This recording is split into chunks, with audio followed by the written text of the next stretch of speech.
بسم اللہ الرحمن الرحیم۔ تمام بھائیوں سے گزارش ہے کہ والدین کی قدر کیا کرو۔ والدین بہت بڑی نعمت ہے۔ یہ وہ نعمت ہے جس کا احساس انسان کو کھو جانے کے بعد ہوتا ہے۔ اس سے پہلے بندہ اس احساس کو محسوس نہیں کر سکتا۔ میں آپ کو قصہ سناتا ہوں، بہت ہی دلچسپ۔ ہوا کچھ یوں کہ ایک بہت امیر آدمی تھا، بہت بڑی گاڑی اس نے رکھی ہوئی تھی۔ ایک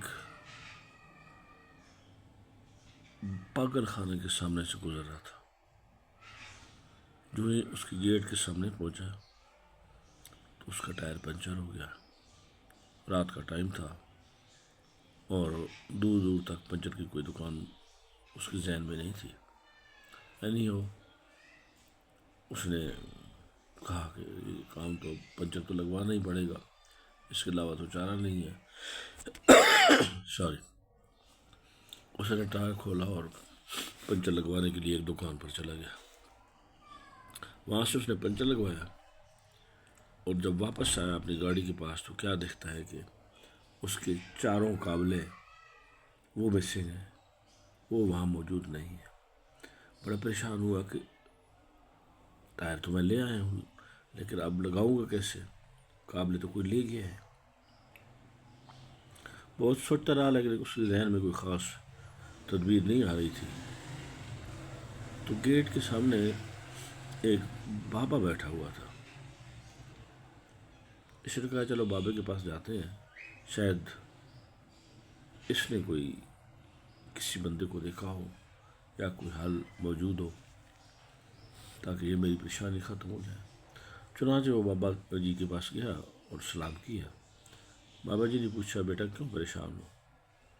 اس نے سارا قصہ سنایا، کہا کہ اس طرح پنچر ہو گئی تھی گاڑی، میں پنچر لگوانے کے لیے پنچر شاپ پہ گیا، واپس آیا ہوں تو قابلے موجود نہیں ہیں، کوئی قابلے لے گیا ہے، اور اب ٹائر کیسے لگاؤں؟ ٹائر تو ان کے بغیر لگ نہیں سکتا۔ بابا جی نے کہا بیٹا پریشان کیوں ہوتے ہو؟ یہ تو کوئی اتنی بڑی بات نہیں ہے، اس کا حل میں آپ کو بتاتا ہوں۔ بابا نے پوچھا کہ آپ کی گاڑی کتنے ٹائر لگے ہوئے ہیں؟ اس نے کہا جی میری گاڑی کو ابھی 3 ٹائر لگی، اس نے صرف 1 ٹائر لگانا ہے، باقی 3 ٹائر ٹھیک ہے۔ اس نے کہا ایسے کرو کہ تینوں ٹائروں میں سے ایک ایک قابلہ اتار لو اور اس ٹائر کے ساتھ وہ لگا لو، 3 قابلے آپ کے پاس آ جائیں گے تو سب کے ساتھ 3 ہو جائیں گے۔ وہ بڑا خوش ہوا اور حیران بھی ہوا کہ میں پڑھا لکھا بھی ہوں اور دنیا دیکھی ہوئی ہے، لیکن یہ تو جگاڑ میرے ذہن میں بھی نہیں تھا، اور یہ بابا جی ہیں کہ پاگل خانے میں بیٹھے ہوئے ہیں اور پاگل لگتے نہیں ہیں لیکن پھر بھی پاگل خانے میں موجود ہیں۔ تو بہت بڑی بات، بہت بڑی پریشانی اس بابا جی نے میری حل کر دی۔ اس نے یہی کام کیا اور چل پڑا، لیکن اس کے دماغ میں یہ بات کھٹکتی رہی، میں بابا سے پوچھوں تو صحیح بابا جی آپ یہاں کیا کر رہے ہو؟ وہ واپس ہو گیا، گیٹ کے سامنے گاڑی کھڑی کری اور اندر چلا گیا۔ تو بابا جی نے پوچھا کہ وہ واپس کیوں آ گئے ہو، پھر کوئی مسئلہ ہو گیا؟ اس نے کہا نہیں بابا جی مسئلہ کوئی نہیں ہوا، لیکن مجھے آپ یہ بتائیں کہ یہ تو پاگل خانہ ہے، اس پاگل خانے میں آپ کیوں بیٹھے ہوئی ہیں؟ بابا جی کی آنکھوں میں آنسو آ گئے اور کہنے لگے بیٹا جی یہ بہت ہی دردناک واقعہ ہے۔ ہوا کچھ یوں کہ میرا ایک ہی بیٹا تھا اور میں نے اس کی شادی کرنی تھی۔ بڑے چاہ سے اور بڑے دھوم دھام سے میں نے اپنے بھائی کی بیٹی لے کر آیا، میں اپنے گھر، یعنی میں اپنی بھتیجی جو تھی اس کو اپنی نوں بنایا، بہو بنایا۔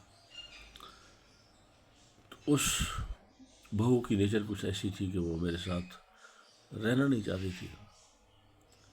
جو کام وہ کہتی میں کر دیتا، سبزی لے آؤ، فروٹ لے آؤ، بچوں کو چھوڑاؤ، یہ کر دو وہ کر دو وغیرہ وغیرہ۔ تو ایک دن اس نے ترکیب سوچی کہ آج میں اس بابا جی کا بندوبست کرتی ہوں۔ اس نے کیا کیا کہ اس نے مجھ پہ الزام لگا دیا استغفر اللہ استغفر اللہ کہ بابا جی مجھے چھیڑتے ہیں.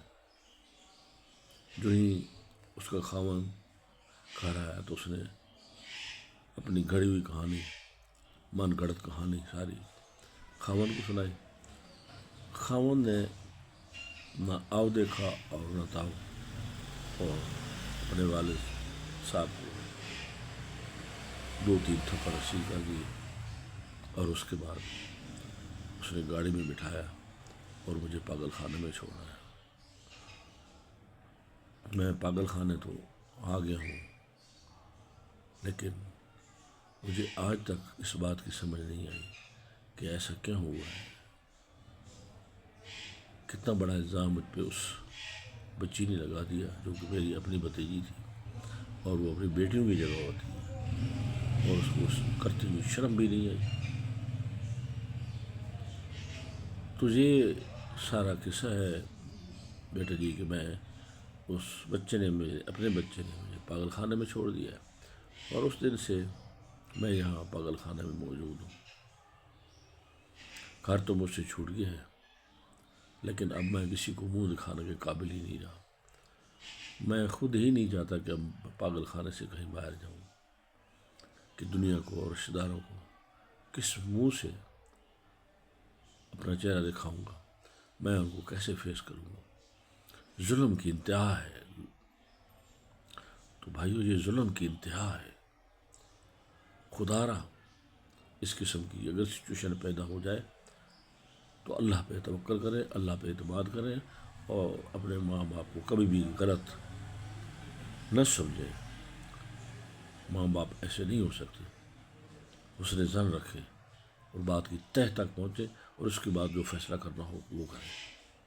امید ہے آپ کو یہ میری بات اچھی لگی ہوگی.